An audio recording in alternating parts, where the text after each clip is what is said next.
Alka, and you're watching another Supernatural review, and this is Season 10, Episode 21, Dark Dynasty. If you're new here, I do a recap and review of every single episode of Supernatural, so let's get into it. I want to give this episode a round of applause because I knew we were coming up to a lot of serialized episodes, and I was worried because I feel like a lot of the serialized episodes this season or recently or whatever just were not that strong, were not that good, and I've been very confused because I'm like, I remember the Mercury being good, but I think maybe it's just like kind of like some things about the Mercury I just remember being good, like the actual Mercury, but them trying to get it off wasn't that good, or maybe it's like till this where it's like towards the end, like the episodes were so strong. And I actually I feel like this was such a strong serialized episode. Like I actually have it on the good list, and I actually think it's gonna end up there as like the third or fourth episode of this season. Like it was actually like a really good episode. Do you feel like it's hard to have this be an episode out of the blue? Those are really for episodic episodes.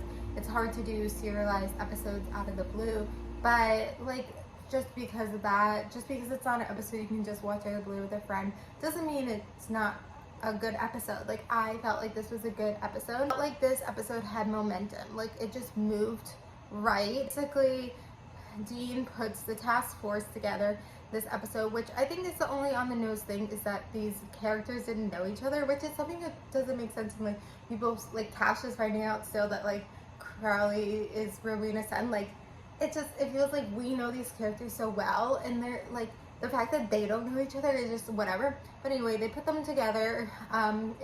There's also like, you know, a few funny lines here and there, and I always like, I feel like, well, I think I talked about this recently too, that like sometimes Supernatural is really good at this.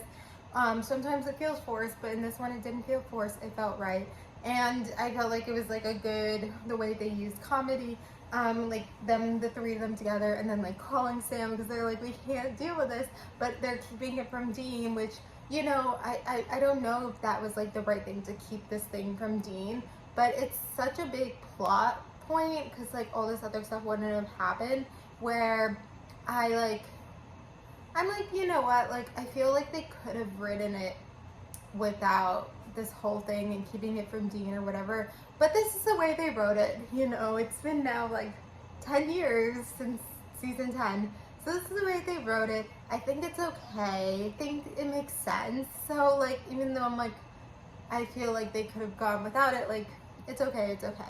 Yeah, and then like Dean finding out, and you know, Dean's acting, and then with the Stein family, like we're still like, it just, well, we learned about Frankenstein this episode, I guess, in a way, which doesn't totally make sense. I don't know, I think it was just their way to bring in Frankenstein into the supernatural world. Like it doesn't totally make sense, but it's that way. Anyway, at the end, Charlie decodes the Book of the Damned, and then she dies, which Supernatural has a thing about killing all female characters. If I haven't talked about it before, like it's kind of notorious for it. Like, did Charlie actually have to die?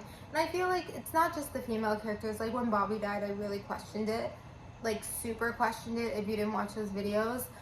So it makes sense. I'm gonna question here, like, did Charlie really have to die? Like I feel like there could have been ways where she could have still been alive. Like I don't think her death was necessary.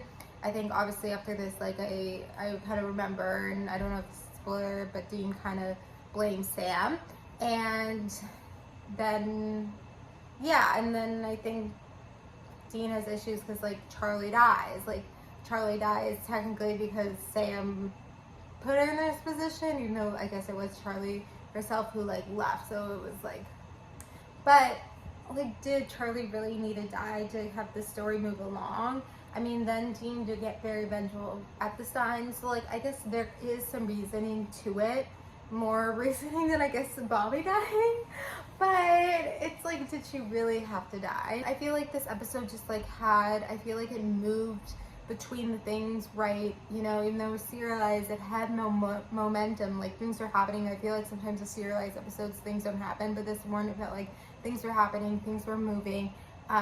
It just flowed right, things were revealed, and then ends with a very tragic death. It's, you know, seeing her in that tub is very tragic. Yeah, it was overall a really strong episode. Obviously, I've been, you know, critical of some things, and like, did Charlie really have to die? And, you know, next few episodes we're gonna that's probably going to be brought up again, but we're going to see how that goes. So I'm excited for the last 2 episodes of the season. I think they're going to be really strong as well, because this one was strong, so I can't imagine it going in the opposite direction. But I'm going to end it here, so thank you guys for watching. Like and subscribe, and bye.